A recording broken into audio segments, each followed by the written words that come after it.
El milagro mexicano. Así se le conoce al periodo de auge económico que México vivió entre 1940 y 1970.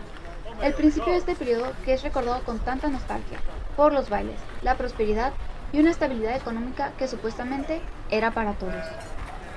Esta es la cara que México mostró al mundo, aquella de la que estaban orgullosos, un país moderno que mientras más crecía con sus bellos edificios, ocultaba en la sombra aquellos problemas en su estructura, la pobreza en la que millones de mexicanos vivían a costa del progreso. Los pobres formaron parte de las películas de entonces, películas como Nosotros los pobres, donde son de una naturaleza humilde y sumisa, que no se quejan de su situación y se mantienen alegres a costa del hambre. Paralelamente está la película de Los Olvidados, una película que retrata la pobreza menos romántica y más trágica de este México escondido. A continuación abordaremos las características de estas dos representaciones y cómo una de ellas fue propaganda para los mexicanos de esa realidad oculta abajo del tapete.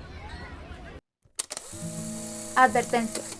En esta historia ustedes encontrarán frases crudas, expresiones descarnadas, situaciones audaces, pero me acojo al amplio criterio de ustedes, pues mi intención ha sido presentar una fiel estampa de estos personajes de nuestros barrios pobres, existentes en toda gran urbe, en donde al lado de los 7 pecados capitales florecen todas las virtudes y noblezas y el más grande de los heroísmos, el de la pobreza. Habitantes de Arrabal, en constante lucha contra su destino, que hacen del retruécano el apodo y la frase oportuna, la sal que muchas veces falta en su mesa. A todas estas gentes sencillas y buenas, cuyo único pecado es el haber nacido pobres, va mi esfuerzo. Así comienza Nosotros los pobres, dirigida por Ismael Rodríguez y estrenada en 1948. La historia de Pepe el Toro y su hija Chachita, quienes rodeados de otros personajes cantan sobre lo feo que es ser pobre, pero son felices. La imagen de los pobres es convertida en un estereotipo homogeneizador y folclorizante. Ahora los menos afortunados eran usados para el nuevo proyecto de unificación nacional. La resignación y enfrentar el trágico destino con la cabeza en alto y con honradez, con mujeres obedientes, castas, sacrificadas y entregadas a sus maridos. El éxito de la película reside en el público que se sintió identificado en pantalla, dirigida a una población iletrada. Eran educados en cómo debían ser los malos pobres y los pobres buenos. Los primeros, como los borrachos, los marihuanos, las mujeres libertinas, eran excluidos de la sociedad, mientras que los segundos, que eran pobres pero honrados, eran incluidos. Las grandes ciudades modernas, Nueva York, París, Londres, esconden tras sus magníficos edificios hogares de miseria que albergan niños malnutridos, sin higiene, sin escuela, semillero de futuros delincuentes. La sociedad trata de corregir este mal, pero el éxito de sus esfuerzos es muy limitado. Solo en un futuro próximo podrán ser reivindicados los derechos del niño y del adolescente para que sean útiles a la sociedad. México, la gran ciudad moderna, no es la excepción a esta regla universal. Por eso esta película basada en hechos de la vida real no es optimista y deja la solución del problema a las fuerzas progresivas de la sociedad.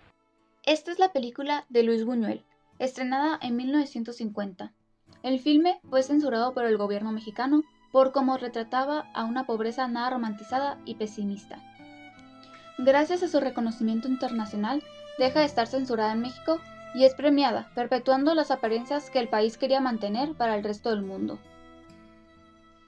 Vemos a niños y adolescentes solos por las calles, cometiendo actos delictivos y peleando.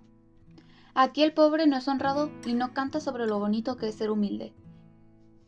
En este caso, sobreviviendo a su contexto, cada uno hace lo que puede. Las mamás no se mueren y no son cariñosas. Las madres no quieren a sus hijos incondicionalmente, lo contrario a la imagen que el nacionalismo idolatraba. No hay buenos y malos pobres, solo hay pobres que sufren, que viven y que mueren, sin esperanza ni ganas de cantar sobre lo bonito que es tener amor y hambre. La pobreza de nosotros los pobres funcionó como una herramienta para adoctrinar a las masas iletradas. Fungía como un manual de cómo debían ser los buenos pobres, los que eran incluidos y eran felices cantando con hambre, pero llenitos de amor. En cambio, Los Olvidados retrataba a un indeseado pero más real reflejo de la pobreza en el México de los años 50. Aquí no hay canciones, solo hay pesadumbre, hambre, dolor, violencia, injusticia y muchos jóvenes que sobreviven con familias disfuncionales y madres que no aman calurosamente a sus niños, pues muchas de ellas no tuvieron opción para elegir si los querían tener o no.